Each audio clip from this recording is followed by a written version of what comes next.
Hello. Hey, what's going on, guys? Welcome. Welcome. There was something I was just about to do. Just getting all set up here, and then it immediately slipped my mind. All right. Okay. I think I know. But hey, how's it going, guys? Happy whatever day it is. I think it's Thursday. And tomorrow is a big day.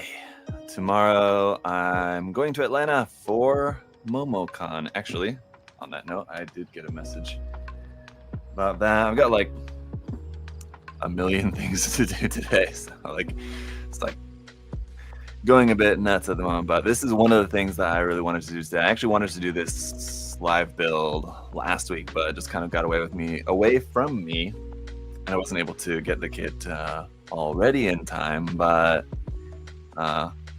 was able to get it all prepared, and I wanted to live build it here with you guys before I go to MomoCon, because then next week got a lot of other different stuff to do. So yeah, if you guys saw the last couple of videos, talked a lot about, because that was one of the reasons why I was quite busy this week, because there was all the news from Shizuoka Hobby Show to get covered. All of that was going on, and yeah, just going out of town this weekend. And next week, my wife's going for surgery, which is fine. It's all good. It's more of like a preemptive surgery, so that's all good. But anyway, it's just something that kind of on plate at the moment. So there's a lot going on these days over here, but this is a really cool kit, so I wanted to share the building experience with y'all. So what's going on, Saku-chan, John, Jewel videos? What's going on, guys? And I'm gonna actually kind of start backwards a little bit here and build like the weapons first, if you guys don't mind. Some of the parts were too big to fit into my organizer box here, which tends to happen with these larger kits. So I had to separate some of these out. Actually, a lot of the weapons parts in particular were quite large here, including our beam effect parts here.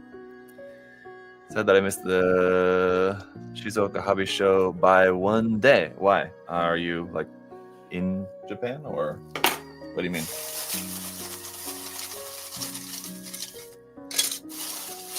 All right, hang on. Just getting everything. I think that's everything. So the big parts of the weapons there. One more. The big parts, there's some more little parts in here as well. But yeah, everybody, you guys can see here, okay? That's all good.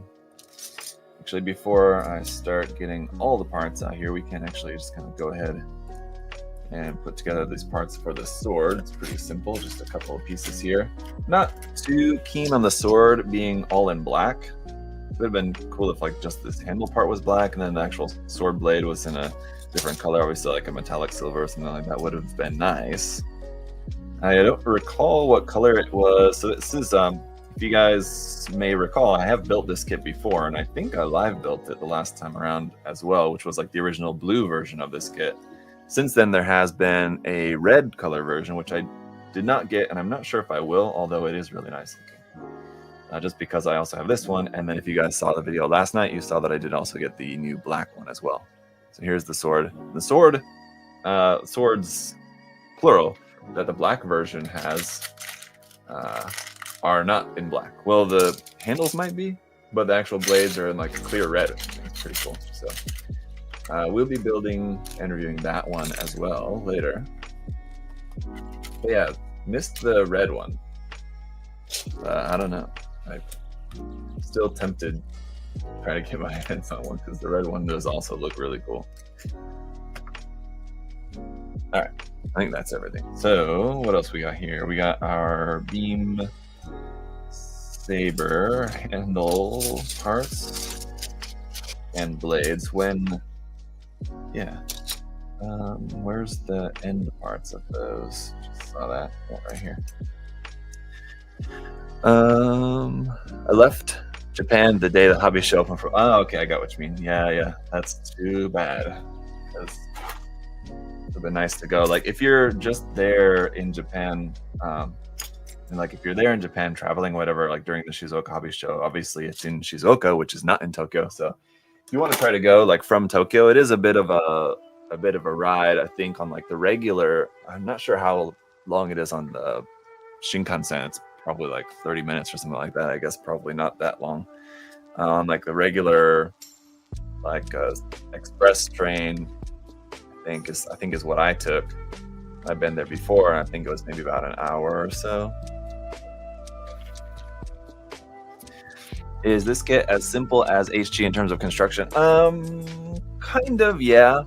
I'd say it's like comparable to like an RE100 kit in terms of the size and complexity, which it means that it's a little bit more complex than like an HG, but not by much. Yeah.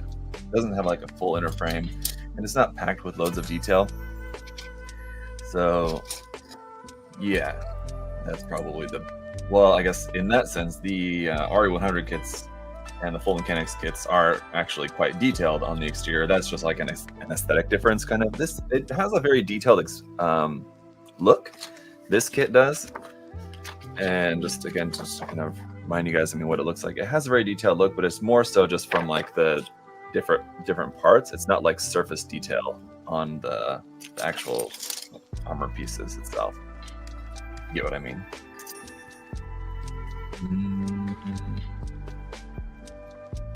All right. Yeah, if you haven't seen anything about this kit before, either my past review of the original version, or I know other people have also taken a look at this kit, although it's not like a super common kit, so it doesn't have a whole lot of coverage here on YouTube. I feel like the various variations of this kit. But yeah, if you've not seen anything about it, it's a pretty big size and has a good range of like really cool weaponry between this big long sword and the beam sabers and a rifle and a rocket bazooka and this big shield here, which the sword can also fit into. So it's got a lot of cool stuff. Let's see. But yeah, it's despite it being large, it's not as complex as like a master grade, at least like a modern master grade. It is probably more complex than like some of the older master grades. This part, trying to get into here. It's not wanting to fit. There we go. All right. How tall is it when completed? I don't recall offhand. It is, yeah, like I said, similar to a master grade, although it is a bit taller than like a standard master grade, as far as I can remember. So it'd be probably like kind of a standard master grade size for something like R782 size would generally be about 18 centimeters, the kit, because 1/100 and the Gundam's 18 meters, so works out to be about 18 centimeters. This one, if I remember correctly, is a bit larger, closer to 20 centimeters, if not more than that. It's a pretty big kit, so we'll see here in just a little bit. It's a pretty big size. So just based on the size and everything that you get with it and everything, I think it's a very, very worthwhile kit to pick up for sure, especially if you're wanting something big. Now, these days, you have a lot of options for like big kits with all of the different like third-party or original mecha model kits stuff that we're getting out of China. So there's some good options available for you if you're wanting to build something big and feeling like you're not getting enough stuff to satisfy your needs through Bandai's Master Grade line, there's some good options available for you, but I would definitely recommend this one as well.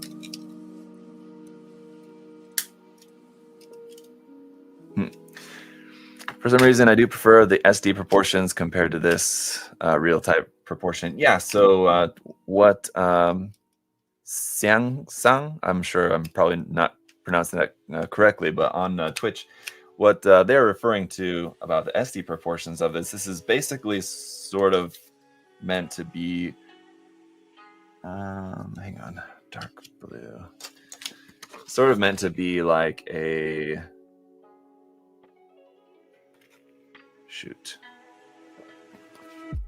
a full scale version.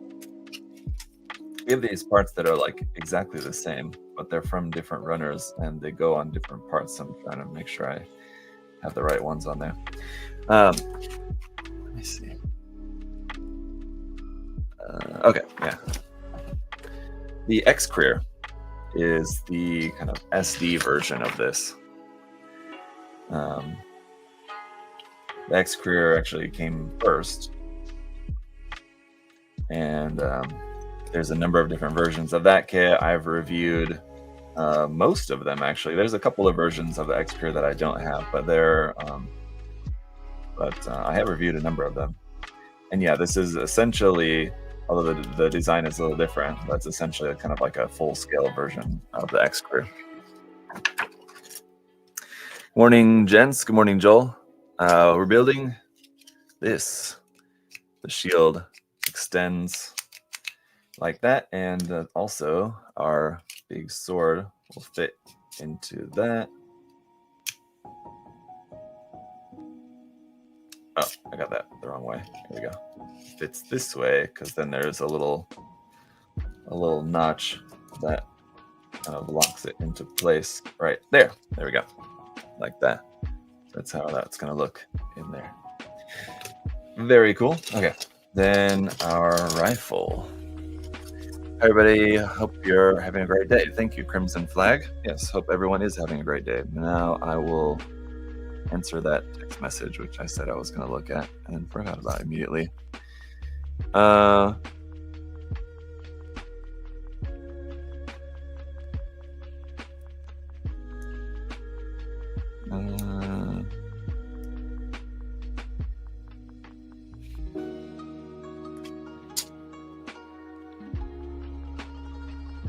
All right, just give me just a second.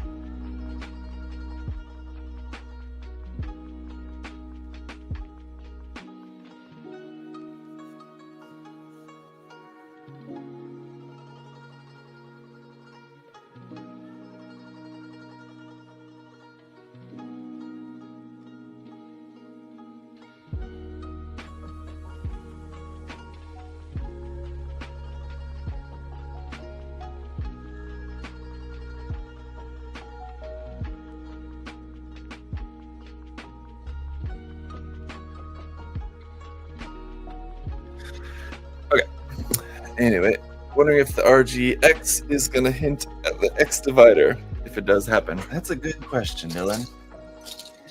It's a shame we haven't seen any more news about that RGX Gundam X. Kind of makes you wonder about that. I think if and when we do ever get an RG Gundam X, I think it is safe to assume that there would probably be a double X, or not a double X, but a X divider variant. It's like a P Bandai or something like that. That is a fair guess. All right. This is a completely subjective opinion on this kit, but one of the things that I really like about this kit is that I just think it just like the design overall in general, and then just like all of the weapons and everything else about it. I mean, it just has like a really cool design. So I really like it a lot. Kind of reminds me a bit of like the Sinanja, sort of, in a way. You guys also see that resemblance there?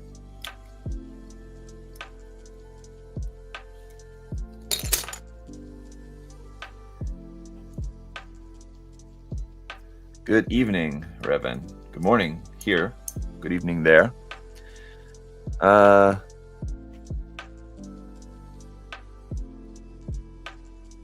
me see.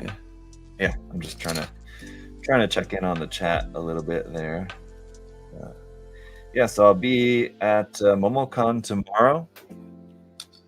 There in Atlanta, and actually tomorrow, like straight away as soon as I arrive, basically, I am doing like a Q&A panel. So that'll be cool, I hope.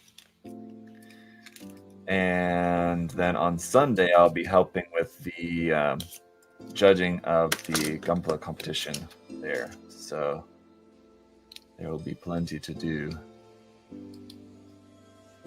We've got 2 of those, right?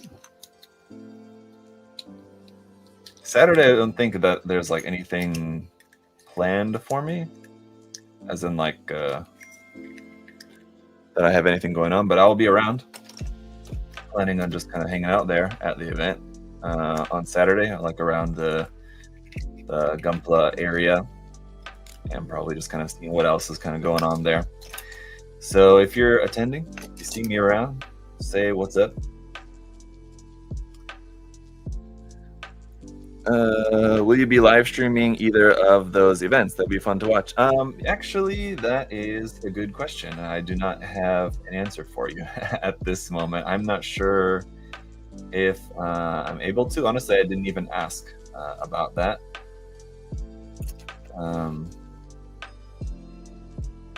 But yeah, that would be cool if I can. So I'll see. I'm not planning on like taking my computer or anything, so I'm not sure if I would have like a good setup like to do that. Basically, I could just like set up my phone to be able to do it, which would be something. At least like for like the Q&A, I mean, like obviously for like the Gunpla competition, I'll probably just like record some video or something if I can. But like maybe not necessarily like live stream it. But for the Q&A, yeah, I guess in theory, if I can live stream it, but because it's like a paid event, like the Q&A stuff, I don't think is like something that people are paying for, but like the event in general, like the convention is a paid event. So in that sense, I don't know if I'd be like allowed to be live streaming it, kind of thing. But I'll find out. Yeah, I'll ask. If I can, I will, at least for part of it. But if not, then I'll at least just try to record some video and maybe just put it into a video later. Just kind of overall kind of video from the event. I'll try to include a bunch of different stuff in that.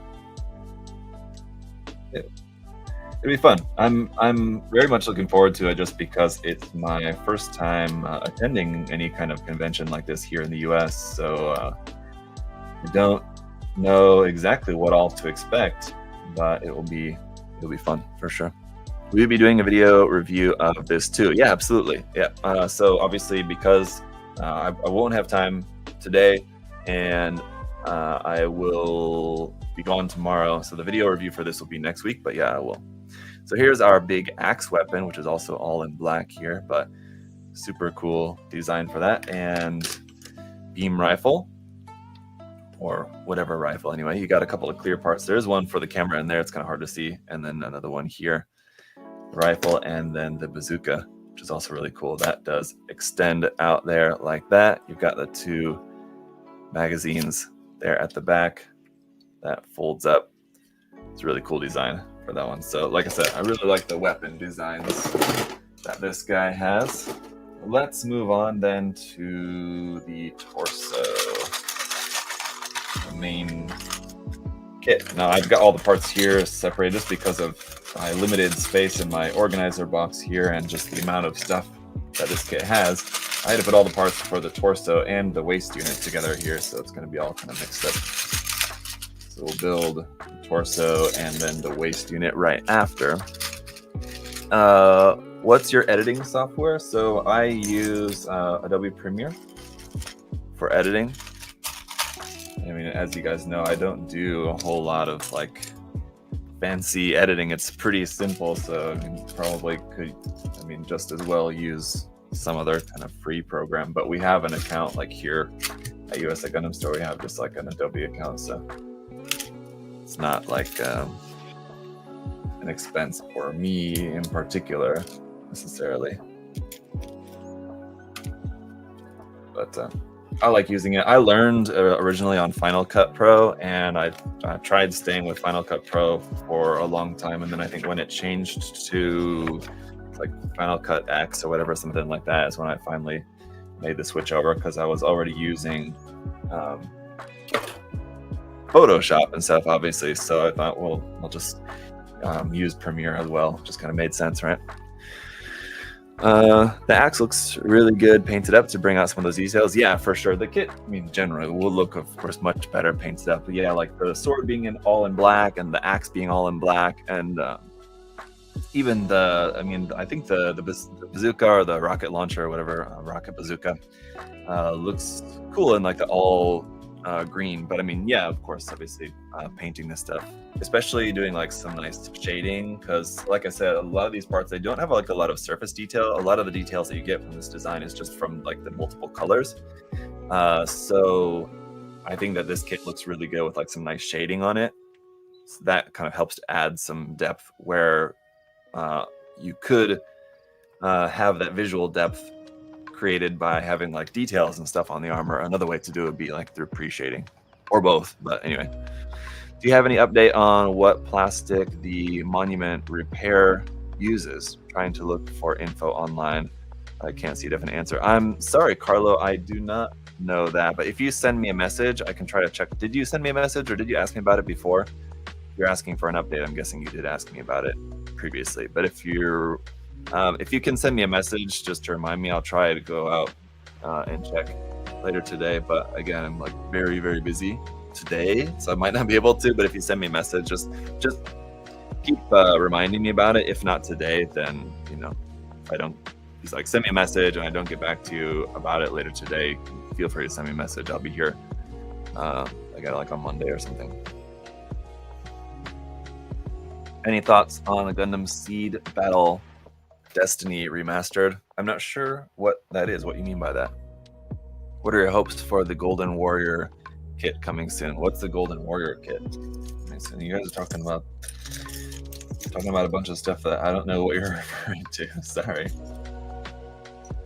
Alright. Back to work on this.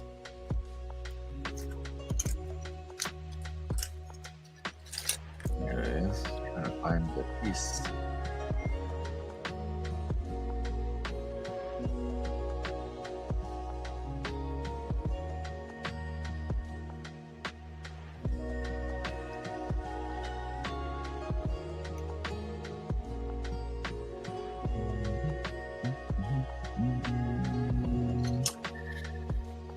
And this one goes which side?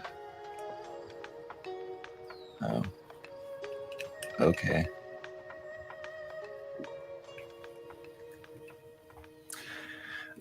Is it hard to cut the parts for this kit? No, and a lot of the parts were undergated,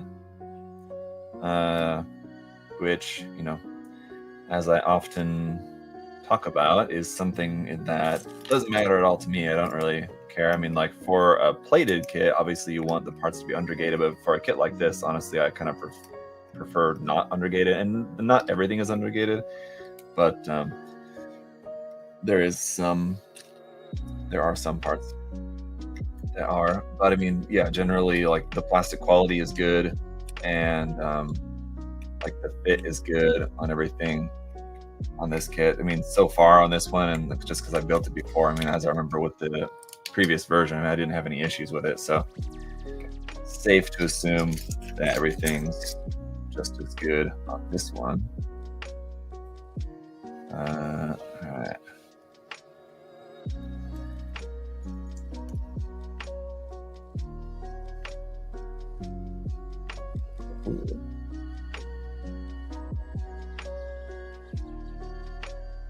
Like some parts it does seem are like a little snug, but for a large kit like this in particular, you kind of prefer that, right? Yeah.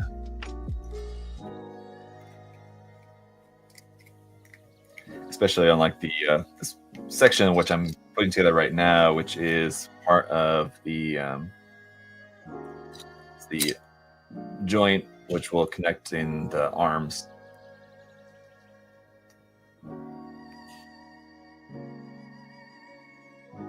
Shoulder connection, basically.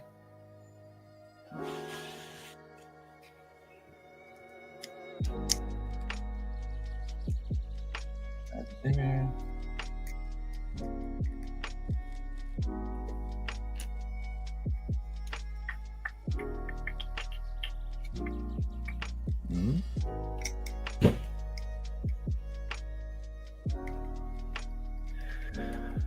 All right.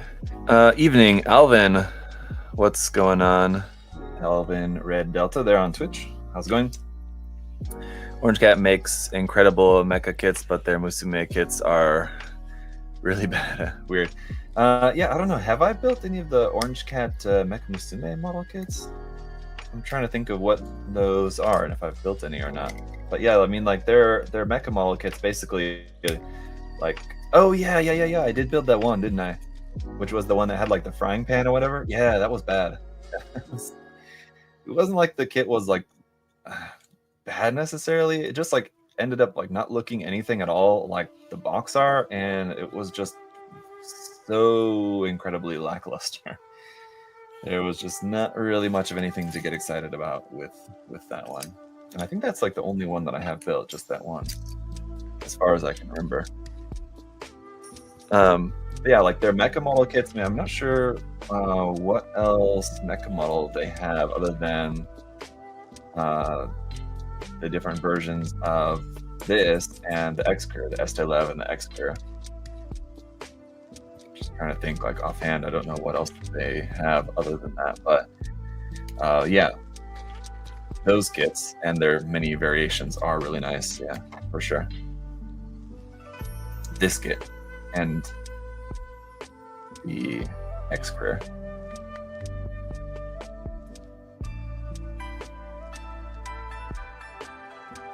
Are you going to review ATK Girls again? Yeah, at some point, yes. The different releases that have been coming out, I mean, so yeah, I haven't got a new one to review in a little while, and I just kind of haven't been that interested in some of like the recent releases from the line, to be honest. That plus a combination of the fact that I just have so many other kits to review at the moment, so like including a lot of like Kotobukiya's Mecha Musume model kits, which I definitely like prefer. I mean, the ATK Girl kits are also cool and like have a lot to offer for sure, but I mean, like if I have my preference between one of the two, which one I like prefer to spend my limited time building, I definitely prefer the Koto ones. And just because I have so many of them in my building queue, that's just kind of all I really have time for at the moment. It's not it. Let's see. That said, if you guys saw in my recent Shizuoka Hobby Show coverage, I did talk about. Let's see, where the heck is this piece? It's not that one. Not that one. I'm trying to find the pieces that I need here to finish the torso, just because I have all the pieces mixed up from the waist section and the torso here. Yeah, from Shizuoka Hobby Show, that what there are some ATK Girl kits coming out, or not ATK Girl, but Nuke Matrix is making a model kit of Gurren from Nikke. So I'm looking forward to that one for sure. Definitely will be building that. It's a Nuke Matrix kit. I know it's not ATK Girl. You were asking about ATK Girl, but they're in the kind of same vein, right? Of just like third-party Mecha Musume kits, kind of as we think of it, even though it's not really the right kind of classification for that. I think I can shave that down a little bit. I'm a bit hesitant to. Is MGSD announced a new kit? No, not other than the aerial. We have the aerial MGSD kit on the way, and so we probably won't get any kind of announcement or anything else until after that one's released.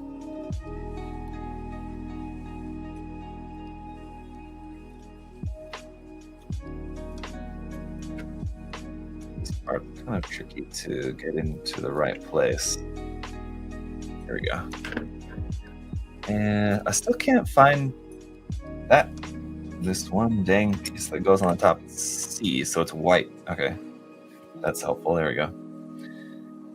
Sometimes it's just helpful to know what color is the part that we're looking for, and that's why I really, every time I talk about those like the Plamax kits and the Good Smile Company kits and stuff, that's why I really appreciate the fact that those the manuals for those kits are all in color, because it does make it that much easier when like you're going through the building process. I mean, when you're looking at the instructions in color, it's easy to just grab the part that you need straight away.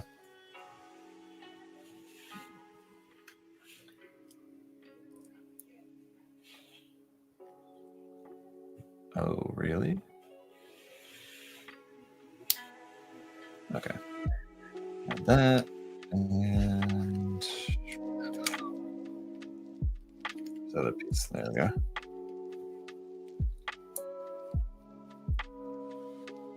One there, and this one. Are you going to kit bash the RG Shining and RG God? No, I don't think so. I don't know what I might do necessarily with either of those kits. Don't really have anything planned. So my plan at the moment is like next week, and probably into the week after that, the first week of June. I've got a couple of kits that are like right close to being done, like painted projects. I mean, that are like right almost done, that I would just like to finish up. And then there's a big kit that I plan on working on, and then after that, this is my goal at the moment. After finishing that big kit, which is not the PG Millennium Falcon, by the way, I do have that, which I'll be working on kind of as like another just kind of side thing as well. But in terms of just like painted projects, I've got a big kit that I'm going to be painting, and then after that, my goal, fingers crossed, is to then just work on a GBWC entry after that. But I'll be gone like most of the month of July. I'll be gone for like 3 weeks in July because I'm going to Korea, spend some time there with my wife's family and just doing our thing there. So I won't have a whole lot of time in July to really work on much of anything. But if I can, I think this is a timeline that makes sense to me, I think, at the moment, where like next week and then the first week of June, I'm working on just finishing up, like I said, a couple of smaller painted projects, and then I have a bigger painted project that I'm going to be working on, and that I probably won't finish by the end of June, but hopefully then, like after coming back in July, I'll be able to Get that finished up maybe by like the end of July, 1st of August, and then have like all August, September, October. I don't know when GBWC when the deadline is for us here in the US, but I think it's around the end of October maybe. But that gives me a couple months anyway to work on the GBWC entry, which, yeah. The big project is painting a mega size. Not exactly, but something like that. I don't want to reveal quite yet what it is, but I mean, you're kind of on the right track. But no, it's not a mega size kit.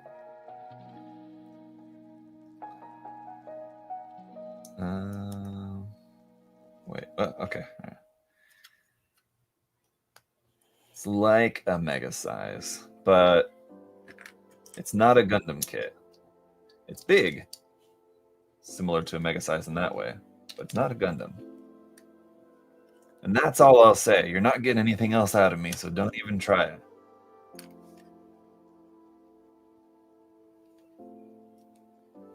But it's going to be cool. And it's going to be part of like not exactly like a build-off, sort of collaboration. It's like 1 or 2 or 3 other kind of content creators that I know that I've talked to, that we're all going to kind of like collab in that we're all going to be working on big kits together.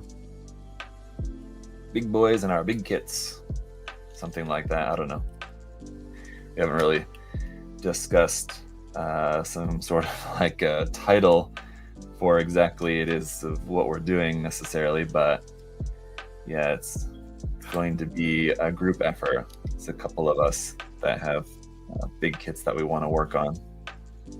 So yeah, if you guys remember, like a long time ago, we did something similar where I got a few different like a content creator friends, not fans, a couple different content creator friends together, and we had like a friendly build off of like the Efreet, of the RE100 Efreet. And so something like that I've been wanting to do again, but it's kind of hard to organize people and let's see, just kind of trying to make the time, because everybody's busy with their own different stuff, so it's not always easy to coordinate like timing with people and things like that. We're gonna try it. Custom 160 scale monument repair type. Nah, not quite like that either. Not as complex as that. So it's a big kit, but similar to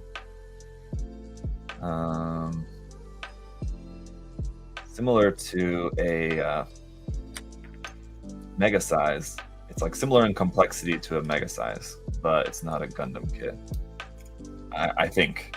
To be fair, I have not yet opened the box on the kit, so I could be in for a surprise. It could be a lot more complex than what I'm expecting. Hopefully not. Hopefully it's fairly simple, which is my expectation for the kit. But that's it. You're not getting any other information out of me, so don't even try it. Why are the best MGs grunt suits? I don't know. It's a good question. Could be a simple fact that someone there on the Bandai development team is a big fan of grunt suits, maybe, and so they put like a little extra effort into them or something, a little extra effervescence, you might say. I don't know.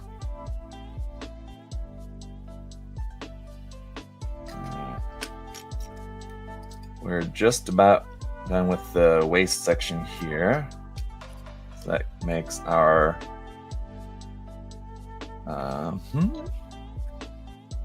torso and waist just about done. You can actually go ahead and just pop the torso right onto there. It's looking pretty cool, right? And you can see what I mean, where it has like a very detailed look, but it's just from all the different colors. where you don't have like really a whole lot in terms of like surface detail, panel lines, and anything like that. Really, there's not much of that on there. Okay. But let's finish up these back skirts. And where should we go next? I don't know. To arms or legs, or what do you guys think? I had a kind of an interesting little mold defect on mine. If you look right here, see that little like pink spot right there? A little bit of pink. That's just a mold defect. So like a little tiny bit of pink plastic got mixed in with the white there, interestingly enough. So it's kind of a little goofy little thing. And I'm noticing that there's a couple of parts that I don't have put on here. So this one goes here. It's easy enough. And there's, oh, I see where they go. I don't know how I missed that, but see that these parts go here on the chest. I missed putting those on. See if I can get them on without. I think I'm gonna have to take this part off the side here in order to get these on, though. Let's see, that might be a bit easier said than done. It would be nice if I could get these parts on without having to take that part off the chest. See if I can squeeze it in there.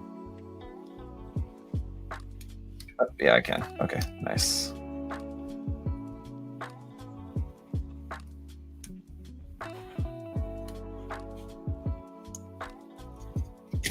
This other side, though, it's a bit more difficult.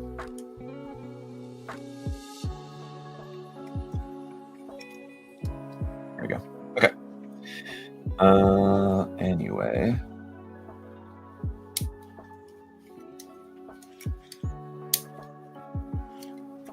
This part goes here. So yeah, where should we go next? Arms, legs, any opinions on that? Head? Might as well save the head for last. We still have like the backpack and then like the gift unit, which is like a big, huge back skirt section here. I think we'll go to the legs first so that we can get this guy standing up. I always like to be able to get the kit like standing up as soon as possible. So building the legs here would make sense. Then maybe build the gift unit then after that.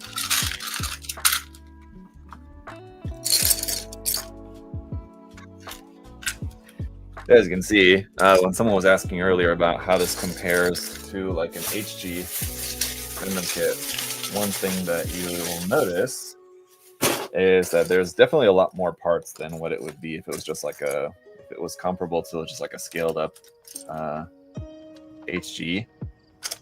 We've got a lot of parts here, so it's definitely way more parts than you would have on an HG kit. That's one big difference.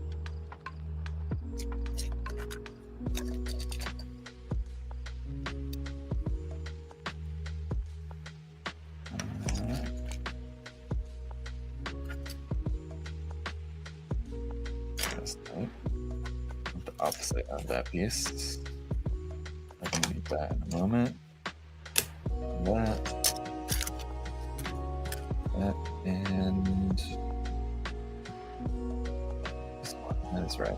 Okay. There.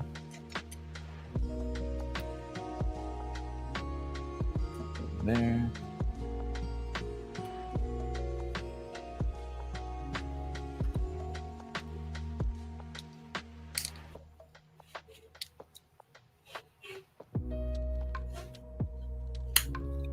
Ooh, very nice.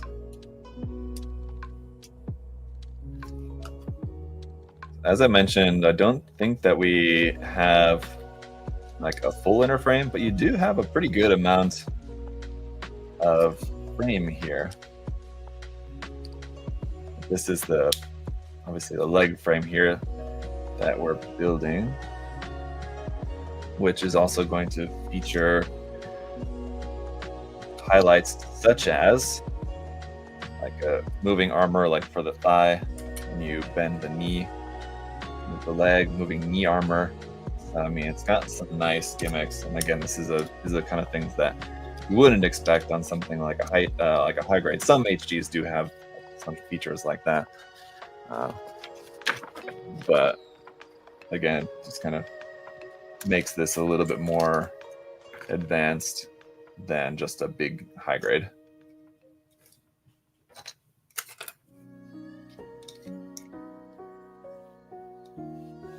Which one? Okay, that goes there.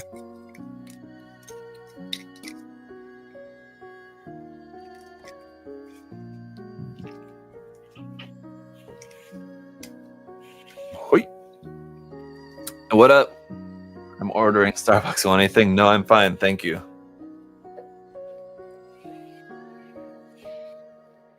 Anybody build the Asgard? I did not. Yeah.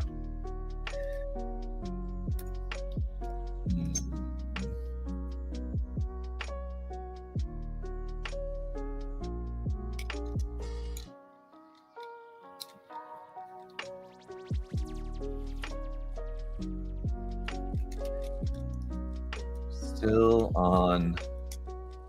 only doing purple parts, which means this is all just still like the inner frame, sort of.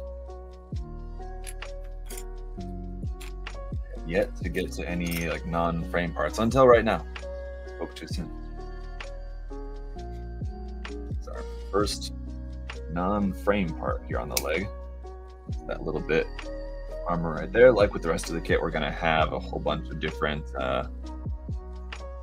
little armor pieces all over to give us that nice color separation that we've got everywhere on this. 2 and 3. What color? Yeah.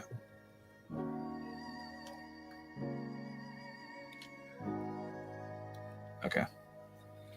Got that. And we're still not meant to close that down yet. He's on here first.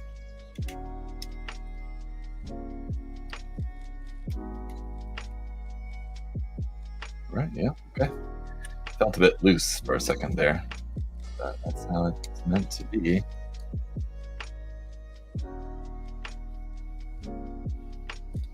Huh? There was another layer of parts I was supposed to put on here. Okay. I missed. Oh, and those are meant to go underneath there. Again, I'm going to try to squeeze this in under the part that it was supposed to be under. Fortunately, I can without having to disassemble anything. Okay, that makes a lot more sense now. So, looking at it, I'm supposed to put these white parts on. There's like nothing to plug them onto. Wait a minute. All right, so now we can straighten out our leg. And just a couple more pieces to put onto here. Yeah. This one. Like that, right? Yes. Okay. It's on there. And this one.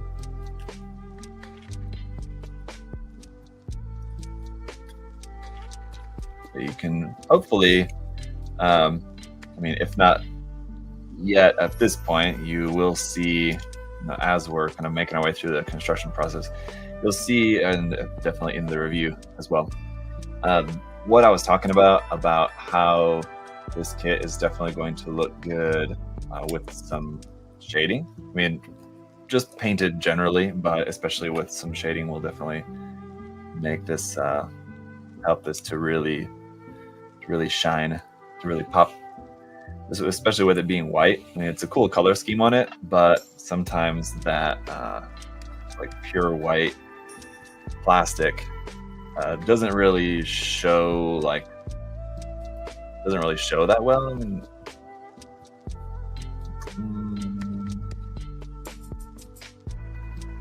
how do I mean that?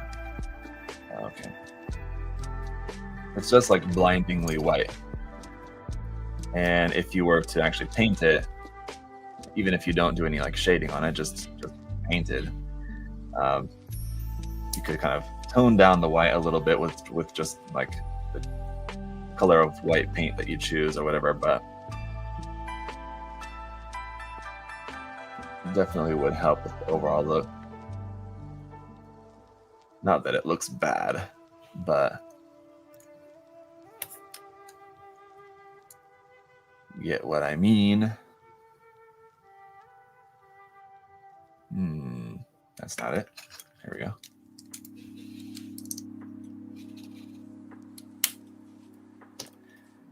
For this one,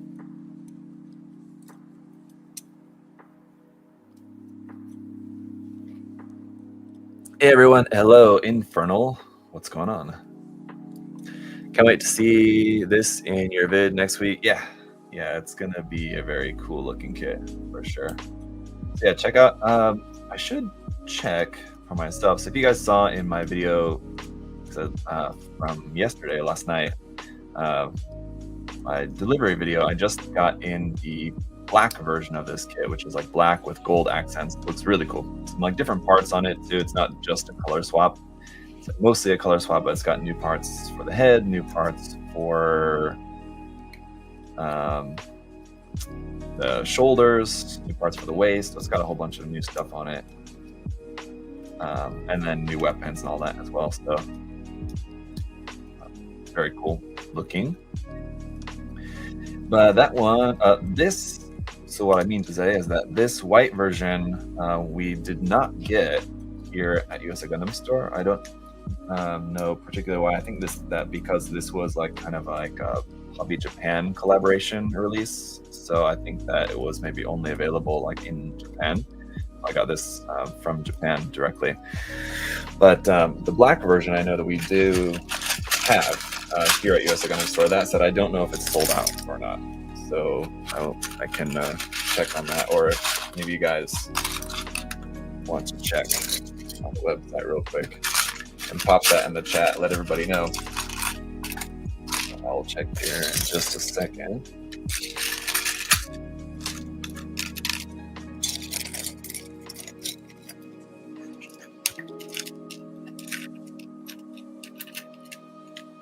Ouch.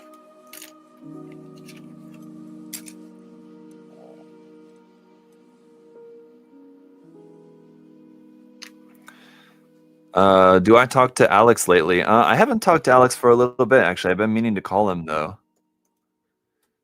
Him and he knows that we're going to be in Korea in July, so hopefully we'll be able to meet up with him then. And another friend of mine in Korea I've been meaning to call as well to kind of touch base with him. He also knows that we're coming, but I just want to touch base and say, yo, ESTAILEV. There we go. Let's just search. So yeah, it looks like they are all sold out. Dang. And the black version too, I mean, I think because the black version only comes with the sword weapon, so it doesn't have the other weaponry, and also I think does not have the gift unit, which is like the big like light unit thing that attaches onto like the back skirt. It is only $50. That's very reasonable. When like the original blue version was, it looks like 72 on the website, which is like, this is basically exactly like the blue version, just in different colors essentially. But yeah, this white version we weren't able to get. And the red version, which was the cassowary type, also had different weaponry, but not the gift unit, I think. So kind of in between price at 55, but even that, I mean, even 72 for this one, I mean, like as you can see, it's a big kit, there's a lot of stuff, so pretty reasonable. So yeah, dang, I'm not certain, but I think we still might have like one or two of this kit like in our storefront. although I'm not certain about that. And if Josh is still in the chat, he's our storefront guy here. He may be off busy doing other stuff, but he might be able to confirm that. But for those of you who are not in the area, it's not really helpful to know whether we have one in the storefront or not, although it might be possible, like if you just called up and said, I really, really want that kit, but I saw that you only have one in the storefront, not it's sold out online. Might be able to get it for you, though. Do not by any means hold me to that, because I cannot say that for sure. But I also don't even know. We might not even have any in the storefront. I could be wrong about that, and we just don't have any, period. And so either way, it's kind of moot. But if and hopefully when we're able to get any more of this kit, I would absolutely recommend getting any version of it that you can get your hands on if you've not gotten any yet. Now, like if you already have the blue version, for example, and you're wondering if you should get this white version, I mean, then it's kind of up to you. I mean, I think it's a really cool kit. Does it warrant getting two of essentially the same kit, just in different colors? That's not something that I could answer for you, but there it is. It is a really cool kit. If you've not built any version, I would definitely recommend picking up one if you can.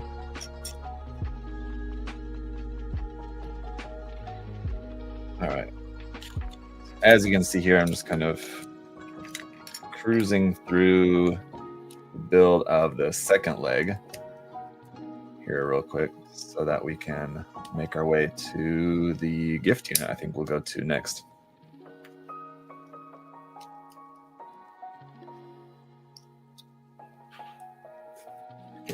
That that's there. That's there.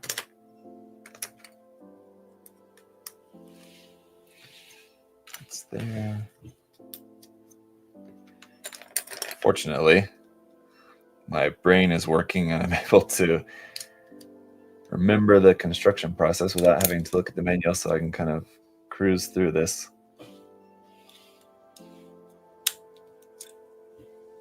fairly easily. But fingers crossed I don't miss something. I end up having to go back and disassemble the whole thing.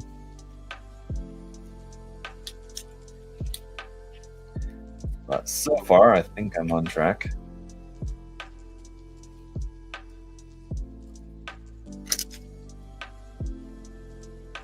Saying hi from Nicaragua. Hello. Save the head for last. All right. Sure. Why not? If you say so, I'm happy. I'm okay with doing that. Saving the head for last. Put that one on there. This guy here on the back. This one there. This one I think I'm okay on that one. Thought I might need to check on that one, but I think I got it. It's all good. Except I do have that backwards. Yeah.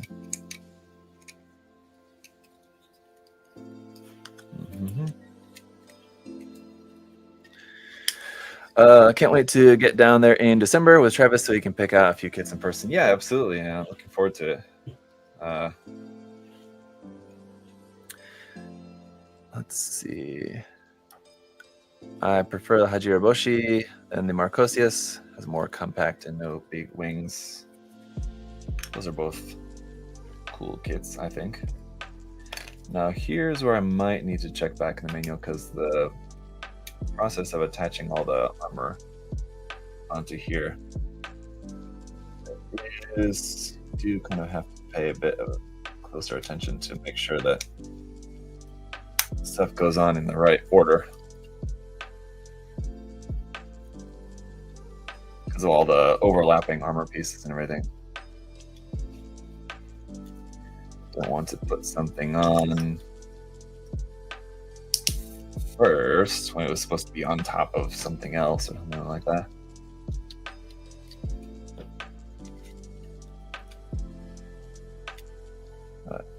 I didn't really show you the leg in too great of detail before. I just stuck it on the kit, so I'll show it to you here in just a second.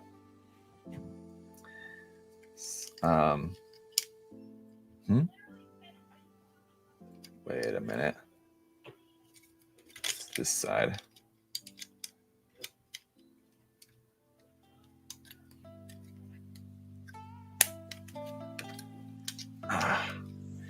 What I mean, obviously you can see the leg, but what I mean is like bending the leg so you can see like the armor moving gimmick and everything like that. Here for this in a second. I know that this one goes on first. After that, and that one there, and then this over there. These parts around the ankles I'm not too certain about. I know this one's on first. Actually, I think I'm all right because it doesn't really matter as much as I expected. So those are on there like that. And this one, like this. Okay, yeah, easy enough. Easy.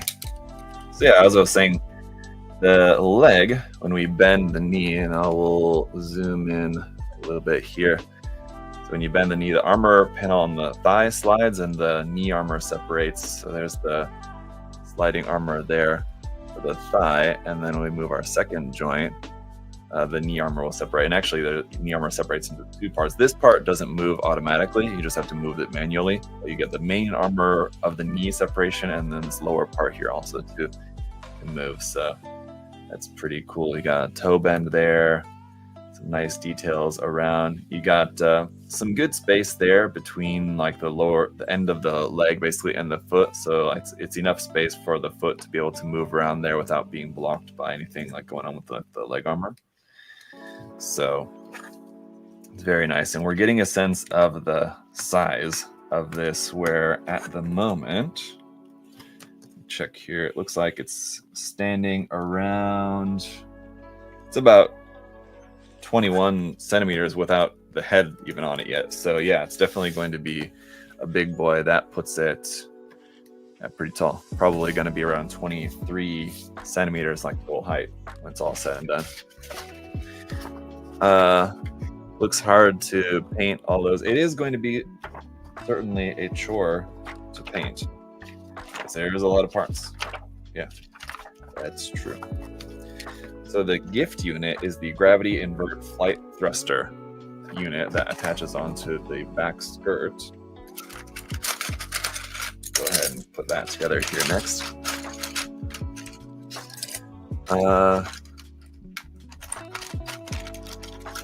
Tom asking, what is it based on? This is just an original design. It's not from anything.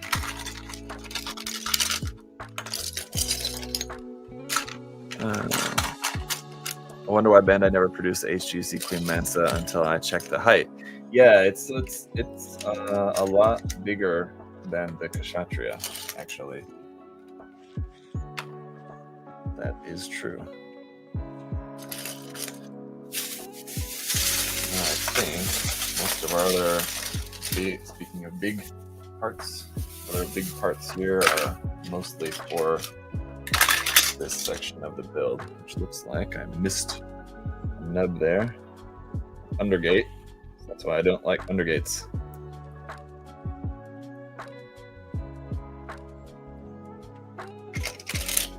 I missed the same thing on the opposite part of that. Or where there is no opposite part of that. Okay. All right. Actually, the main reason why I don't like undergates is that it feels like you have to do two cuts rather than just being able to just do one, because you have to like cut it. You still have to cut it from the side, and then you have to cut it from the bottom. You could just do one cut from the bottom, but I found the risk of damaging the part is too high that if you just do that, just like one cut on an undergate, you just have too high of a chance of damaging the part. I found it's too easy to slice into the part, to cut out more than you preferred. So it's 1/100 scale that you're building. So I don't know if this has a scale. Yeah, it is technically, it is 1/100 scale. Yeah, but again, without it having like any kind of like source material, it's not like from an anime or something like that. So I mean, you might as well say that it's 1/24 scale. Is it Code Book? No, it's Orange Cat Industry, but as I know, like the Orange Cat Industry stuff is often released or like kind of co-produced by Wave, I think. Let's see if this says anything here on the box. There we go.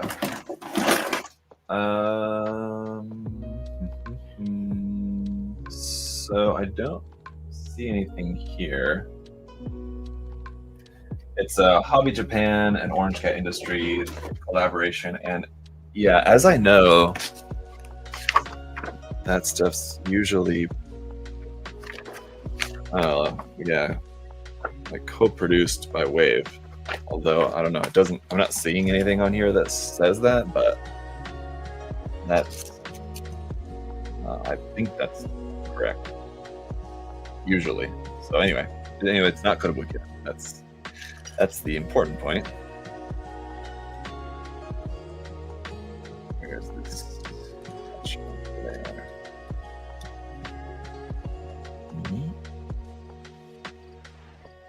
Oh. Got it. Huh?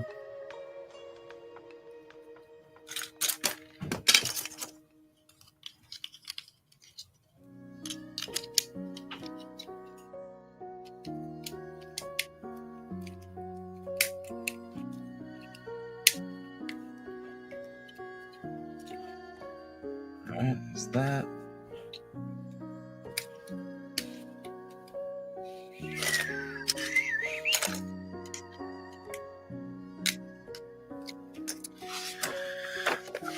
Zach, did that link work? I've not checked it yet, Chris. So I will probably check it. If not like later today, then maybe just like next week. Just like the last couple days and like the rest of today, I've just been like very, very busy.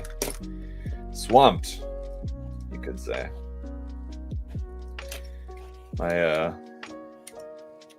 HOA, the HOA where I live, this is just one of the things that's been going on, but the HOA committee where I live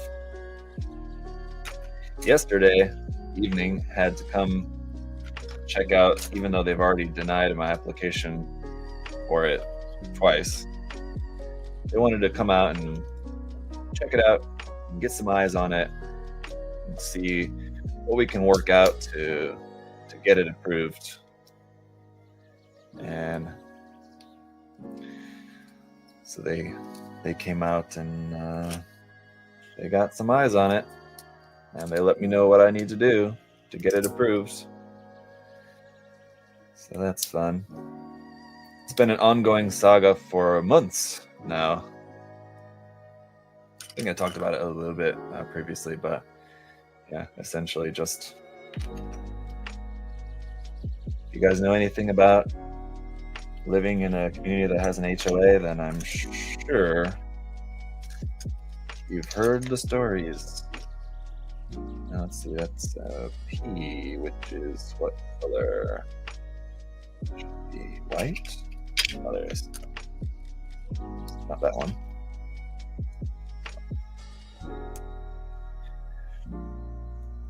Having to deal with an HOA would make me want to move. Yeah, if it were that simple, I definitely would. And that was one of the things that they said to me when we met. Like, the purpose of the HOA is to maintain like everyone's property value and whatever, everyone's home value, and that's why you moved here too. I was like, that is not why I moved here. I moved here because it's right next to a good school for my kids.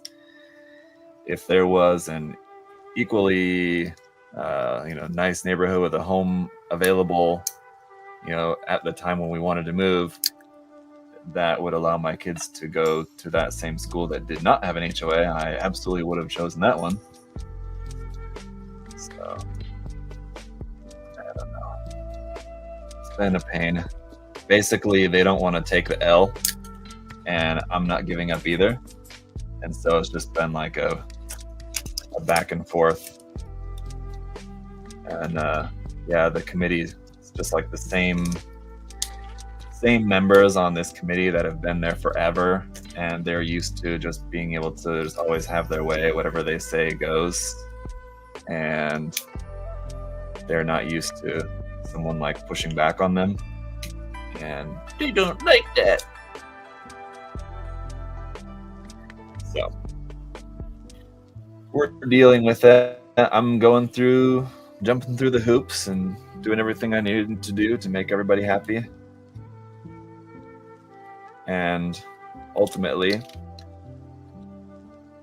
they can feel like they got their way by making me, have to make a few changes. I can feel like I got my way in not having to completely tear down the thing. So I'm happy with that. Anyway, well, I should say I'm not happy with that, but I'm satisfied enough with that outcome anyway.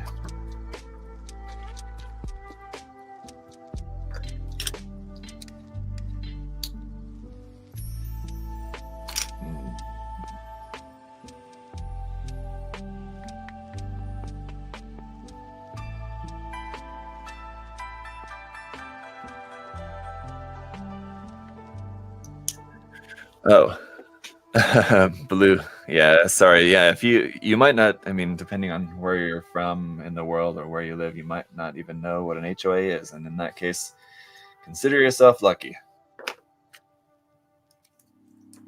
It's just a big pain in the ass. It's a good way to put it. But they serve a purpose, which I understand. So, but some things are just not that big of a deal.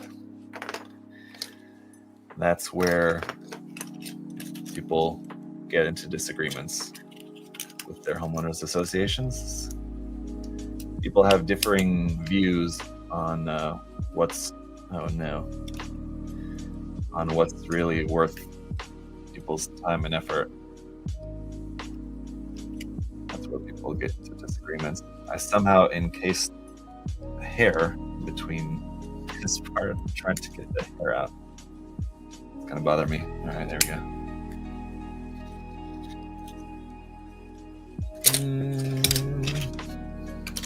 Try it again. One more. There it is.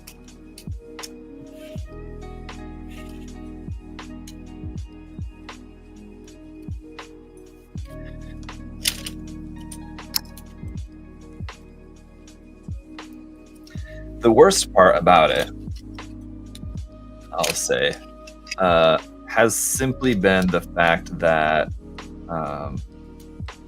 the worst part about it is that it stresses me out, and it's such a pain to deal with, and it's stressful and all that. But I can deal with it. That's fine if it's just stress on me. But it's been stressing my wife out too every time when I have to go to the meeting and come back and yeah, they were like, oh, you gotta do this, and oh, that you didn't do this right, and whatever. And so I can deal with it, but I just don't like the fact that it also has been stressing my wife out too. That's been kind of the thing which I've not appreciated the most about the whole thing, because that I could absolutely do without.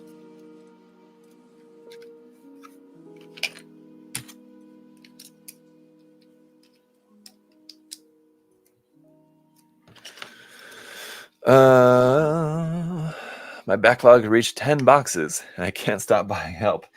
I don't know what I can do to help in that case. I think you're just doomed to a fate of an ever-increasing backlog, just like the rest of us. Oh. I was thinking that there wasn't any place where the saber handles plug onto the kit when not in use. I forgot that they plug onto the gift unit here.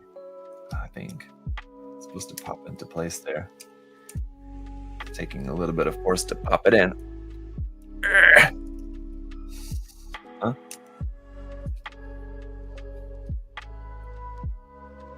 I don't think it's supposed to be that tight.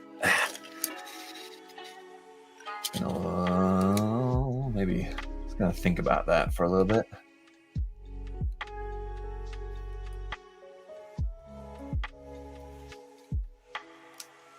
All right, that's the one side.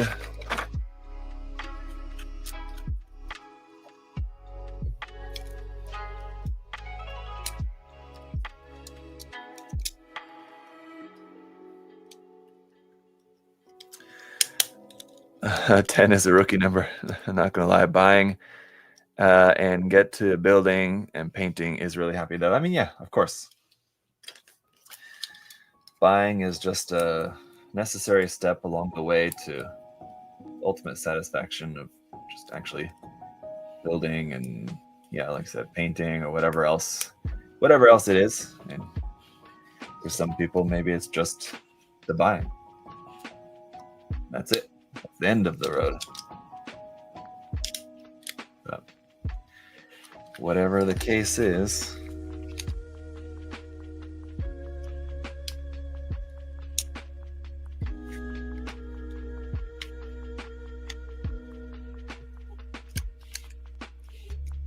now there's once again, noticing that there's a couple of parts on here that I did not put on where I was supposed to. Here.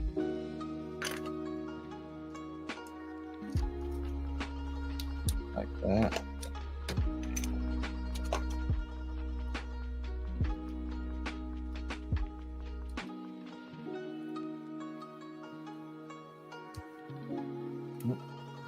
That. And this one here. That'll do it for all the parts. Now if we can just figure out how to get the beam saber handles on there.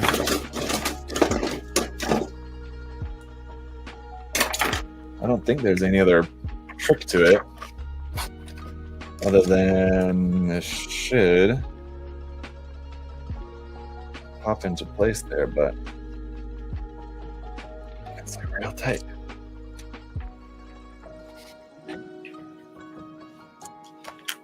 It might be helpful to try to separate this a little bit at the same time. Help get this into place there. Well, that might be easier said than done. There we go.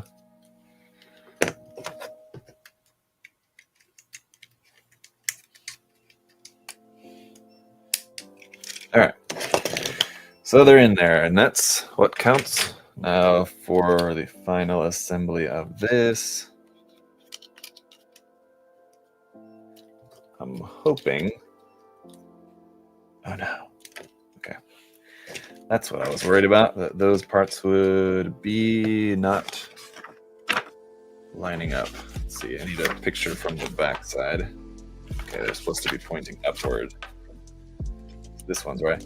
You notice on these parts here, what I did, you can see this one is like that, and this one's opposite. They should not be opposite. They should be the same. So I need to switch that around the other way.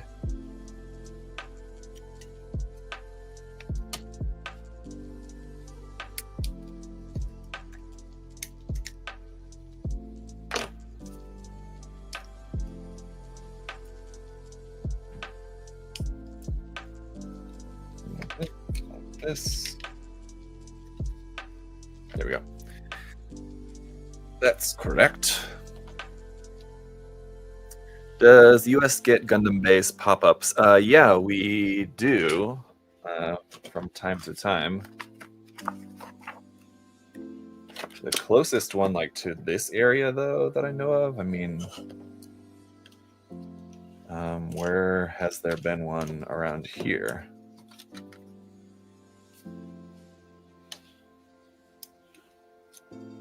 There's that hair again.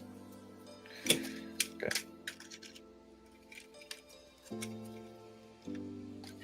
So this is the gift unit. And for this, we actually need to go around here onto the back and remove this piece. And this will plug onto right the back section, back of the hips, right there. And we're getting rather large.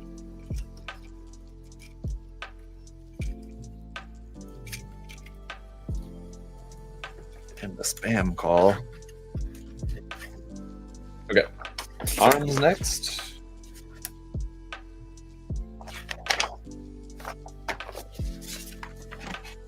Let's do this.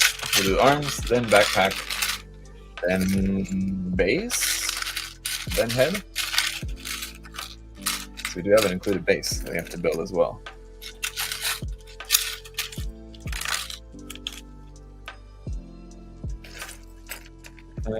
I say 1-1 scale wing Gundam for Las Vegas Gundam base. Las Vegas, actually, I mean, I've never really thought about it, but I mean, people often ask, like, especially when Adam and I do our live streams over there on the USA Gundam TV channel. That is a question that we've been asked a number of times about, like, do you think the US will ever get a 1-to-1 scale statue? And if so, like, what Gundam do you think it would be? And definitely the wing Gundam kind of makes sense. And like anything with wings is like a bit more challenging. But I mean, if they did it in China for the Freedom Gundam there, so I think it's definitely possible. It's just, you know, obviously it's a big investment, and then for Bandai. And although Gundam's certainly getting more popular here, I mean, it's still not like on the level of how it is, you know, at different places overseas. So if it's really kind of warranted, or does it really kind of make sense from the business standpoint, I still like tend to think probably not.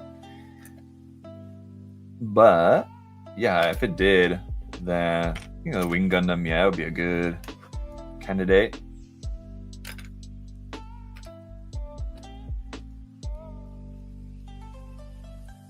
And yeah, but the second part of that question is where do they put it?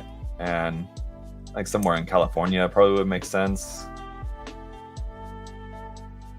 Obviously, they want to put it in like a high population density area, and also like a tourism, a place that gets a lot of tourism. Any like big city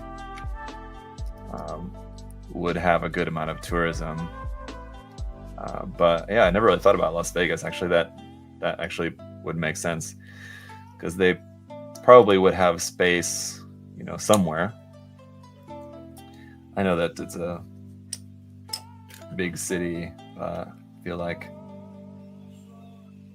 they could probably find a good spot for it somewhere out there.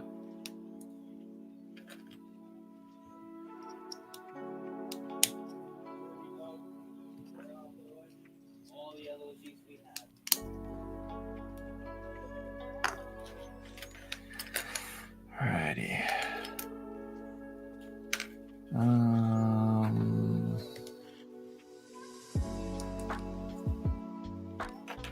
I'm getting sidetracked here for a moment, putting together a couple of these hand parts, I think.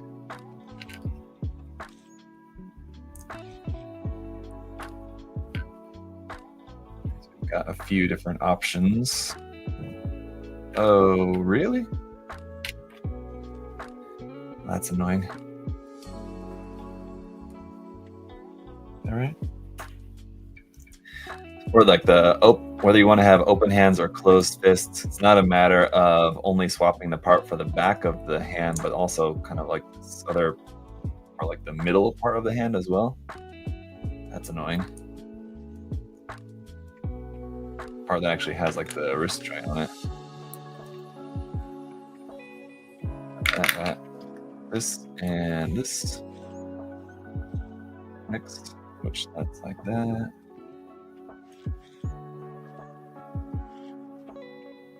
Which slot does that go into? I'm gonna guess the middle one. Although I don't think that's right. Like that. There we go.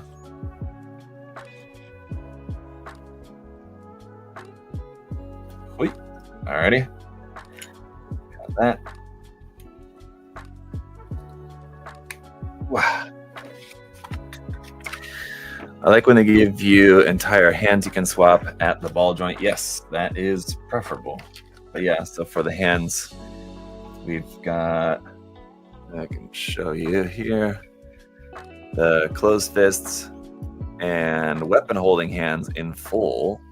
But for the open hands here, you have to swap off basically like so there's three parts of the hand: the backing, the middle part, which has the ball joint, and then like the front part, which is like the closed hand here, all that part. So it's that front part is the part that you have to swap for the open hand. That's kind of annoying. How's your family, man? So how is the tariff situation going on model building? Spryle Seahorse asked on Twitch. Family is good. Like I said, my wife goes for surgery next week, but it is again not like a emergency surgery or anything like that. It's more of just preemptive kind of care. And then so it's like good surgery, I guess, if that makes sense. But otherwise, I've been doing well. And what was that other part of the question? Reiji, you're going to be at MomoCon? Awesome. Yeah. Say what's up. Come and find me there. I'll be there. Yeah, tariff situation. Yeah, tariff situation it was kind of real bad there for a moment, but seems like for the time being, temporarily, it's kind of worked out so that it should be okay. It should be pretty mostly a non-issue. Shouldn't really end up affecting a whole lot, thankfully. There was a time there for a minute when we thought like, oh, we're not going to be able to like carry Kotobukiya stuff anymore, for example. Like, it was pretty crazy. And then obviously all like the third-party kits and things like that, and stuff that we get from China also, we're kind of we're still like trying to find ways to be able to at least get that stuff.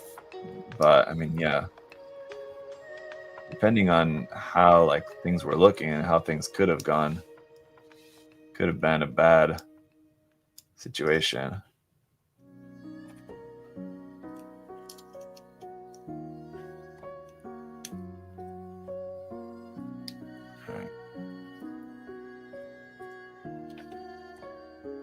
Lastly, all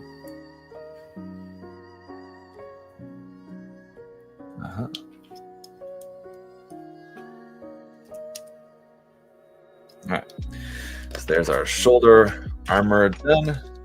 That just that actually doesn't slot onto there, it slots onto here, slots onto this peg for the arm, which then that fits onto here. So that's actually a really nice system for how the shoulder armor fits onto the arm and then fits onto the body.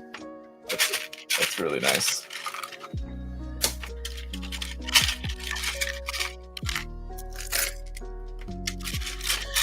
Still need them to reinstate the de minimis exemption. Yeah.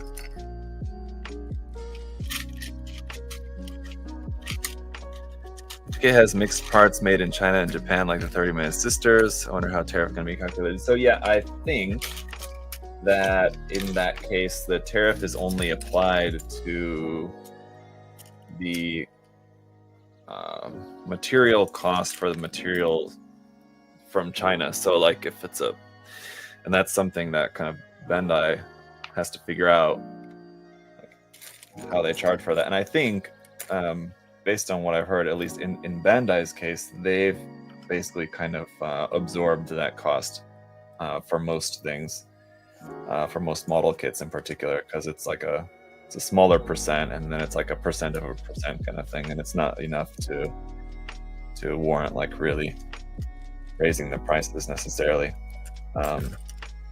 for retailers.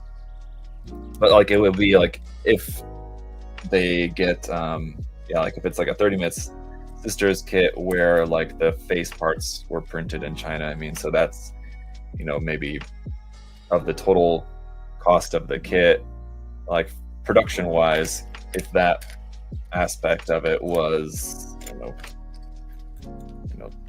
12% of the cost, then they just apply the tariff to 12% of the unit cost. Something like that is I believe is how that works. But again, because it's a percent of a percent, I think that's basically just being absorbed by Bandai. I mean, as we've seen, they have been raising their prices. I think that's more so to do with just like kind of general inflation and the value of the yen being so low there in Japan. That's kind of more of the reason why we're seeing Bandai's increasing the cost on some certain items because of that.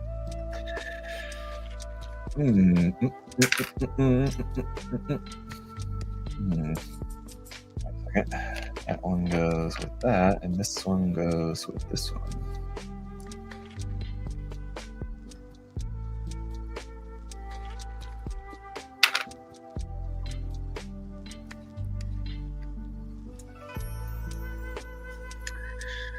I want to buy the Victory Verka. What version should I get, and what are some things I should look out for?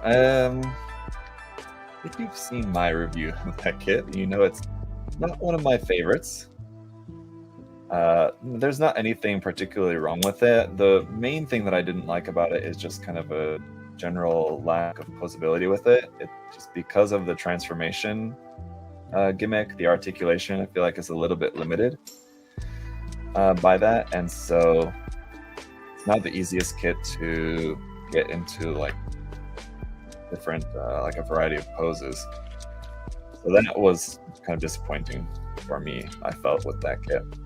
That said, the V2 was better, and especially if you got the V2 Assault Buster, okay, which is a premium Bandai release, but they did improve some parts for that release, if I remember correctly. So if you were going to get any version of the Master Grade Victory, I would get the V2 Assault Buster, but it's going to be probably the most expensive one to get, so kind of have to sort out if you feel like that's worth it to you or not.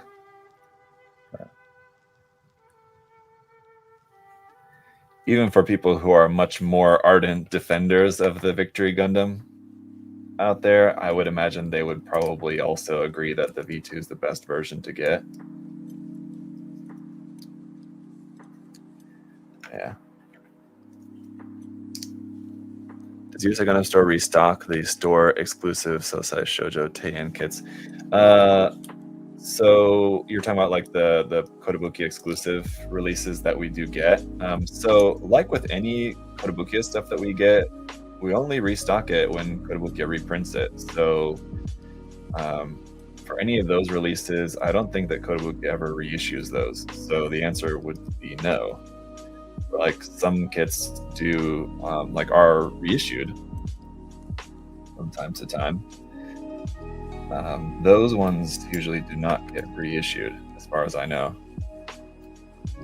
So if there is one like that you had your eye on, I would maybe recommend, not waiting if possible.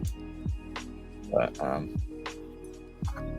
those also, I mean, we don't get a whole lot of stock of them too. I was gonna say that they're not like the hottest selling items here, but we don't really get a lot of them either. So, if you wait, it's very possible we could sell out, not because they're like flying off the shelves, but just because we really only have like a few of them.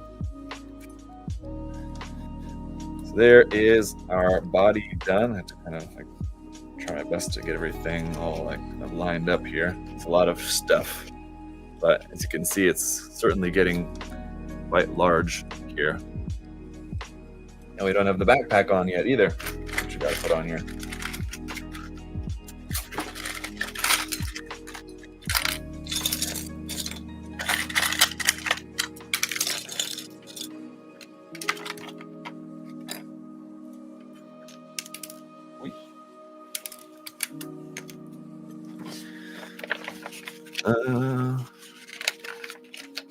Yeah, the back skirt part, the gift unit is very, very large, yes. Which you can omit. You don't have to keep it on there. But why would you do that? So this is ×2.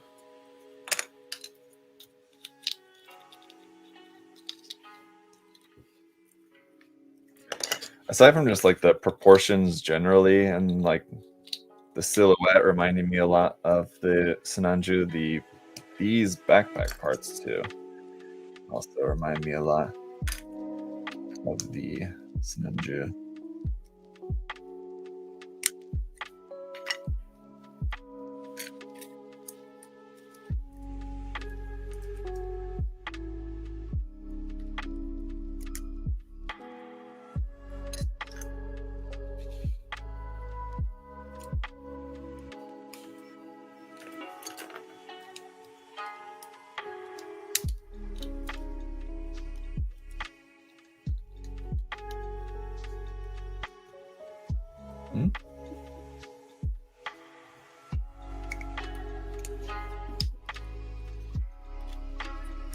There we go. Let's see. That fits over the top, and this out the back.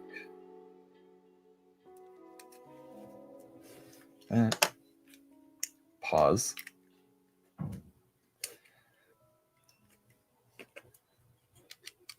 I'm so glad that this is just ×2 and that the left side and right side aren't different. I think they will be different here, like immediately after this step, but at least for most of the construction of this backpack section, it's mostly just ×2.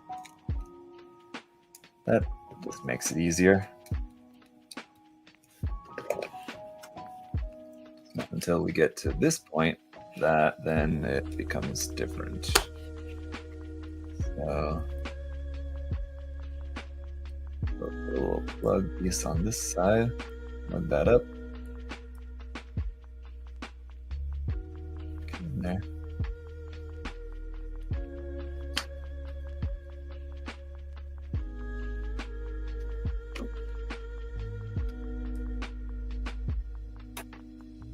Yep.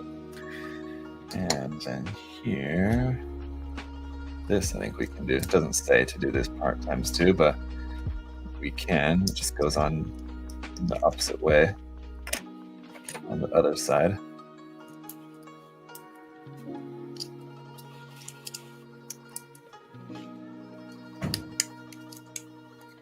Like that. Right.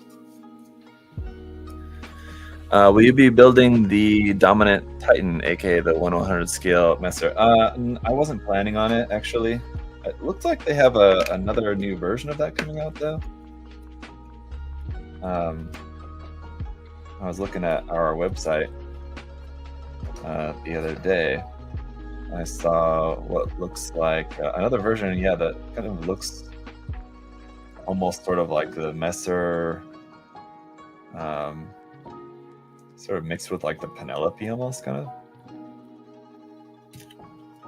Just with like the wing parts and stuff that it had on it. It was kind of wild.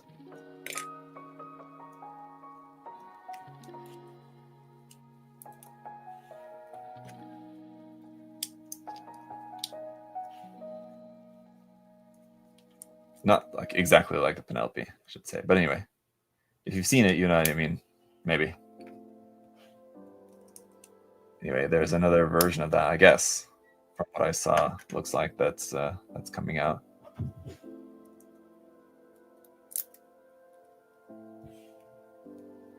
Kind of annoying that this part is two pieces that go together, because seems like it could have easily just been one single piece there for that, and then we wouldn't have a seam line. But oh well. It's a small gripe on this small little like connection piece for the backpack, and that's it.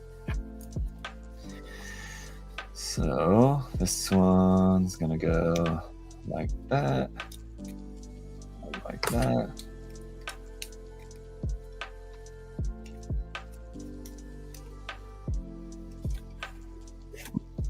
And attach up onto here, onto the backpack.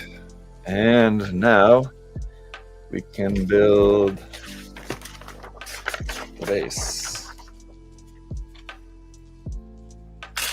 And then the head.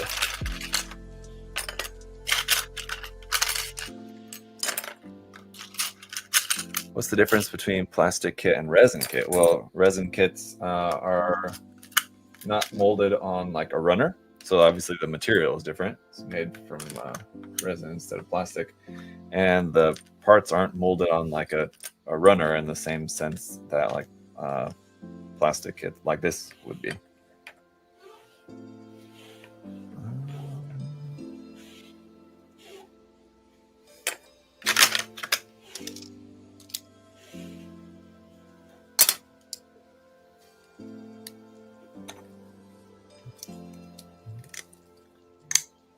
Hang on. I might need to take this phone call.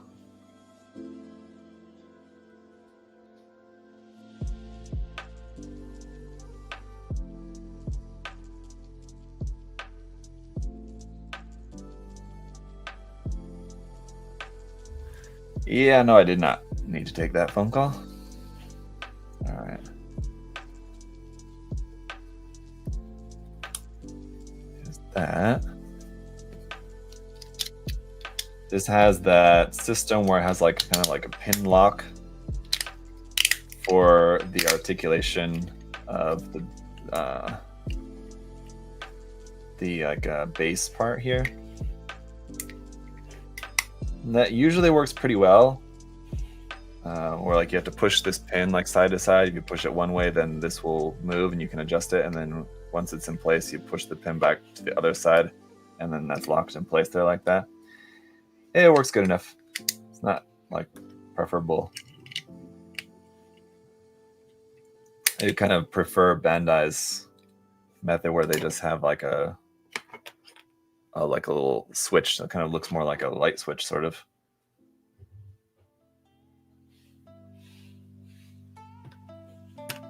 So this one's gonna go here. Oh.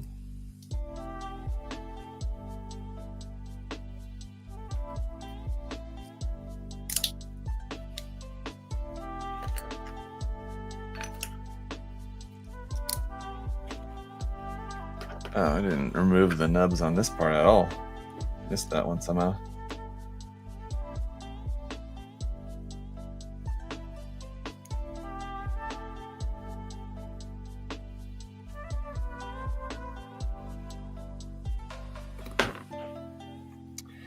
Alrighty. Or okay, I did get that one. All right. Where were we? It's like that, and then this one's on here. This one is like a switch, but it's for adjusting along the track here.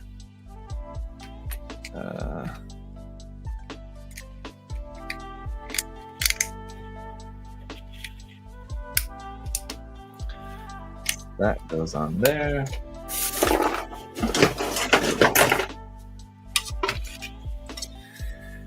on the back side.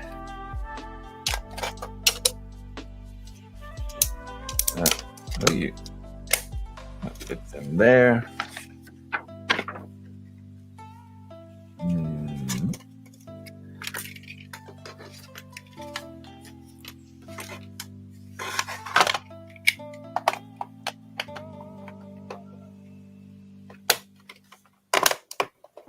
Oh, what? Huh?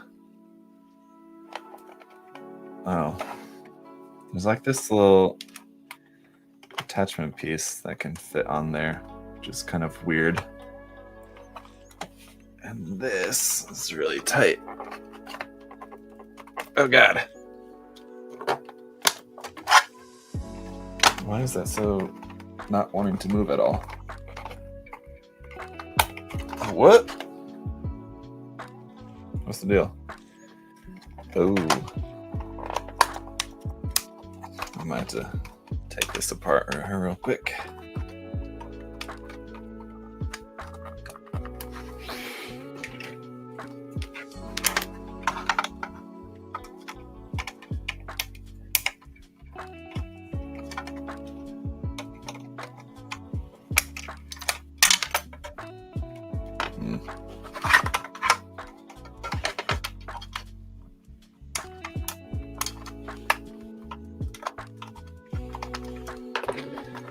That had to be like that, and then now this will work. Ideally, right? Yep, there we go. Okay. So, and then there's like 3 different attachment pieces that we can use for the base. I'm not sure exactly which one's right or why they even gave us 3. There are like 3 different sizes for these. If you wanted to use this base with a different kit, I guess. But like if the base is made for this kit, so why give us 3 different sizes? Just give us the one size that we need for it. I don't get it. Let's build the head and call it a day on this thing, shall we? It's been a laugh. And you may have also noticed that there's no stickers on it so far, and the same applies for the head. It's all color separated, including some very small little parts here.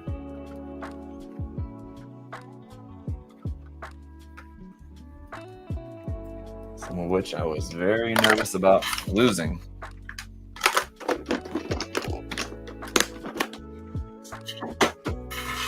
Good afternoon, Patrick. It's not afternoon yet, thank God, but it's getting close. I was going to say it might be where you are, but I don't think that it is it? All right.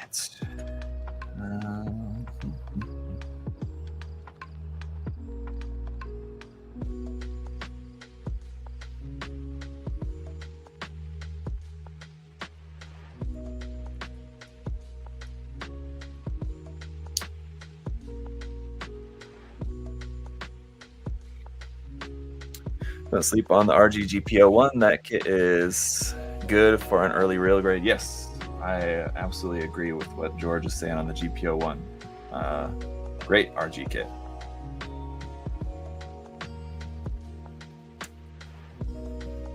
Absolutely. Oof. Some of these little parts in here, I tell you.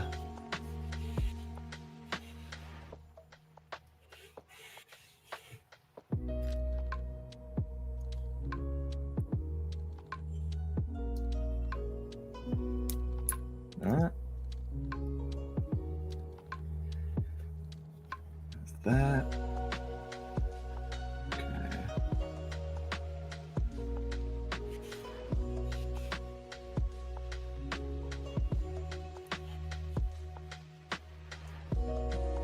Okay.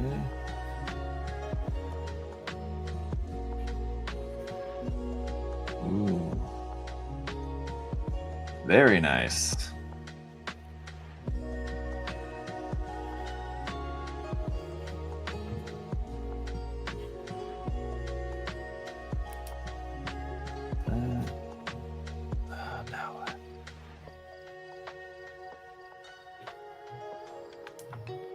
What the heck? Hang on.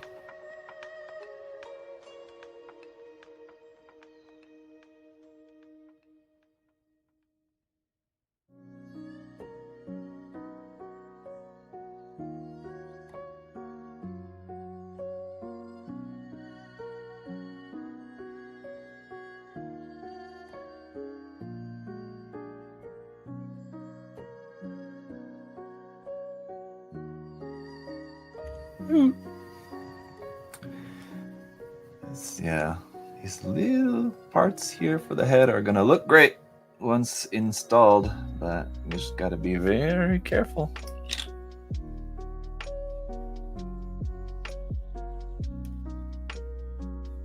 Don't know if I can really do much else for that at the moment. Let's see.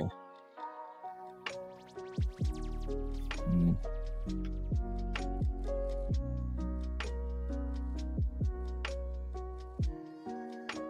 You wouldn't think, I mean, getting this, I mean, knowing the size of this kit and getting it, you might not think that there would be parts this small on it, but there are very small little parts on there. Fortunately, it would seem that they stick in place pretty well, and I think they're even like also helped by the fact that we have this other part that we're going to put on top here in just a second. Should be like the last little bit there. There's two little parts in that side. And actually, no, these parts go on the like front beef end part, so they're not going to help at all with those, keeping those tiny parts in place, but it is going to look really cool. Let me show you guys here. So yeah, the little dark purple part you have there is a separate piece, and then the other little vent kind of looking part right below that is also a separate piece. This light gray part is a separate piece on this part, like for the ear on the side of the head essentially. So yeah, pretty nice color separation there for the head. And on that note, we are done and done. And what a handsome man indeed. Uh-oh. Whoa. Ugh, gotta be careful. That is one thing with this, is that I have to be careful how you hold on to it, because I do remember that being not an issue, but something I remember with the original kit too, is that these parts on the front skirt right here, normally it's like a pretty secure like little section there, but those parts do tend to just like pop off. They're not like super secure on there, so you may want to glue those parts in place, those ones there. But there we have it. Very cool kit indeed. What do you guys think? It's got a lot going on there, doesn't he? It's going to be, I think, a little bit back heavy to try to stand up on its own, but again, you can just completely omit this whole back section here, but otherwise really cool kit. So yeah, that's it for the live stream today, guys. Thanks for hanging out. I got some other stuff to get to here today, so I'm going to wrap it up, but we'll see if any of you guys are going to be at MomoCon over the weekend in Atlanta. I'll see you there. If you see me, say hello, say what's up. Otherwise, next week, any live build next week? I'm not sure. Next Friday, I'll be live with Adam on the USA Gundam TV channel, I believe, the 31st, probably. Other than that, yeah, I'm not sure about any live stream next week, but I'll let you guys know. Oh yeah, there will probably be a live stream beginning of the week, maybe Tuesday, but I'll let you guys know. Anyway, looks really edgy. My fingers bleed. Yeah, there are a lot of sharp little bits. You do have to kind of be careful with it. The X-Queer, like the SD sort of version of this, is the same way, and it's even smaller. It's just spiky, pointy everywhere. So anyway, guys, it's a cool build. Definitely check it out. Thank you so much for hanging out with me today, and I'll see y'all later. Bye, guys. Take it easy.